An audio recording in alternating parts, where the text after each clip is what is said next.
Like a couple of weeks back, we sat here and we were talking about how the health of your listening, how everyone was coming back, and you lost a couple in a couple of weeks. You feel for the guys who have just fallen over at the wrong time of year.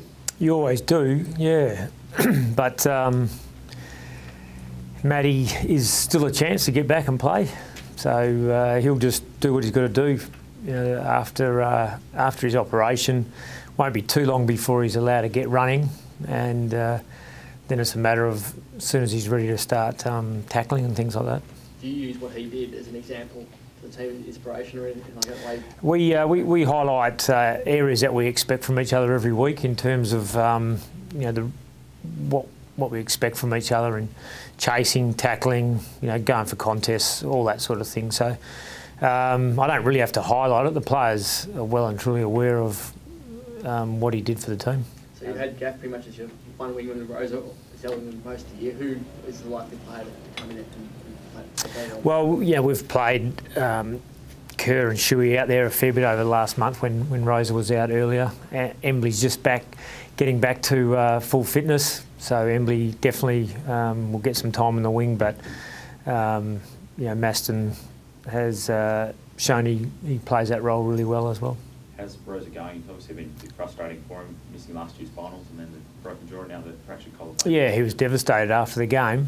You know, just bad luck, and as I said, he'll get fixed, and then set his mindset around giving himself a chance to get back and play. So he'll be pretty flat out. Given his limited game time, though, obviously he had the fractured jaw, would it be a bit of a risk bringing him back for such a big final? It could be a prelim or a grand final.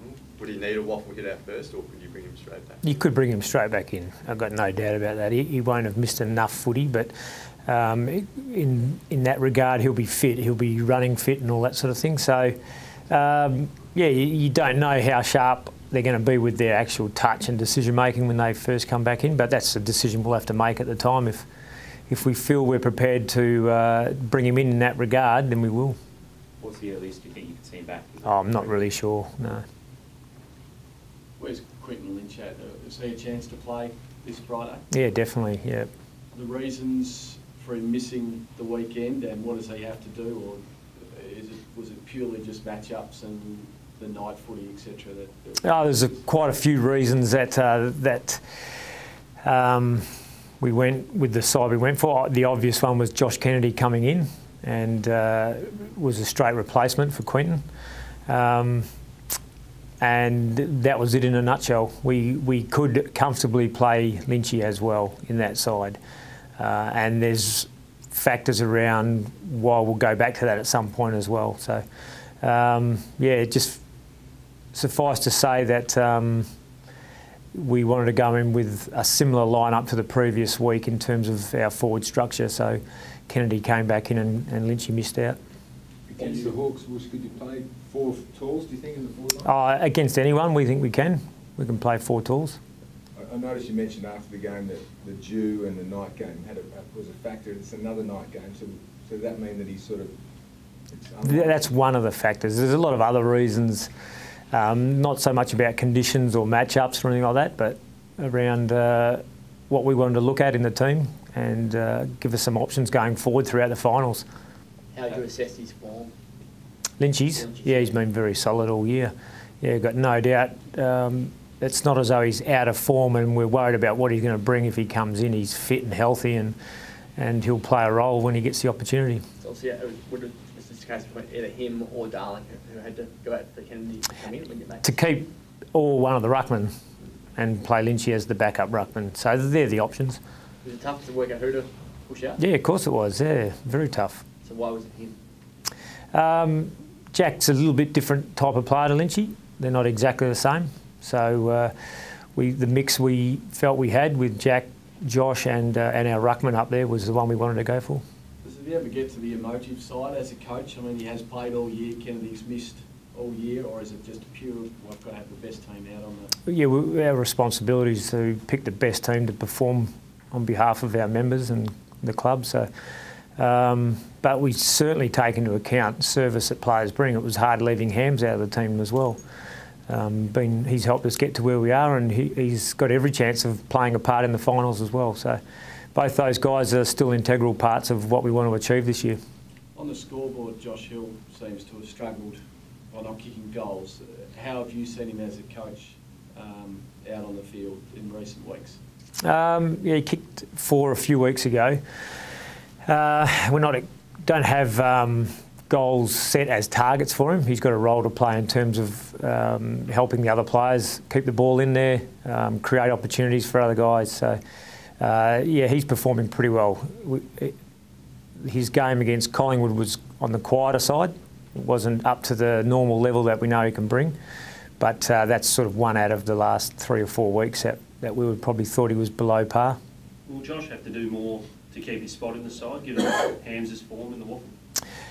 He has to just play his role for us, and we'll measure him on that. So if he's not playing his role, and there's other guys, we've definitely got other guys ready to go. But that's what we expect from all our players, to play their part for the team. What about Brad Dick? Any chance at all? Yeah, absolutely, he's a chance. Yeah, he was a big chance last week. He's a big chance this week. How Hands responded to going back 34 and a couple of goals is a fair statement. Yeah, no, it was a great game. He's a very good player, and we're lucky to have him available, ready to go. You look to settle the team down a bit in terms of your personnel and stuff for finals, so you can have a fairly stable team. It's been fairly stable all year, the team. Yeah, there's not too many changes that are expected, that unless they're forced or unless players are out of form. So yeah, we're pretty happy with the way it's tracking. Do you feel like, Woosh, now that you're over that little flat spot or whatever it was, and that you're sort of building now towards the finals, you're like peaking at the right time almost? Yeah, I'm not sure about peaking or flat spots, but there's no doubt that going back maybe 4 weeks ago, we had a couple of weeks where we weren't running at our normal intensity, but we're back up and going now. So, the borderline is so potent, the high scoring team by a mile. Options of how to close down their ability to just kick a score in general? Yeah, well, that's just competing across the whole ground. You know, it's around the contested footy stoppages. It's around your ability to score, and you know, the more you score, the harder it is for them to kick a score. So all that will play out. If they're a good scoring team, then we're going to have to be a good scoring team this week to beat them. So you get back pretty quick from the game. Would that be a standard thing for a Friday night, or is he getting back quickly this week because you've got a final prepared for next week? Yeah, we've elected to come straight back. Not so much because it's a final, but the other options aren't that attractive. Because they start late in Melbourne compared to here, 7:40 start. It's midnight usually by the time the players are eating a meal back at the hotel. They don't really then sleep till 2, and if we want to get an early morning flight, they've got to be up at 5:45. So we thought just get them on a plane, get them home, and you know, it's not ideal, but we think that's a reasonable option for us. We get home and they're home Saturday and ready to go into it. It's a far better preparation for the final or the game the next week. Yeah, well, possibly, yeah. There's not that much in it, but we feel as though this is the way to go. Have you done that before? No. Worked? No, this is the first time. Yep. Do the clubs get to put a wish into the AFL for when you would like your final to be played? Do they sort of consult a bit? I don't know. I'm not sure. Do you care when you play? Not really, no. The Sunday would be the best option, though, wouldn't it? The best break. I don't know. Would it? Oh, yeah, that'd be the longest break, yeah. Monday would be better. But the next week probably doesn't help that, does it? So. No, well, regardless, we're playing Friday night this week, so whatever happens, we've got a good break into our next game. It's Friday night, we've got a 7-day break. There's no dramas there anyway.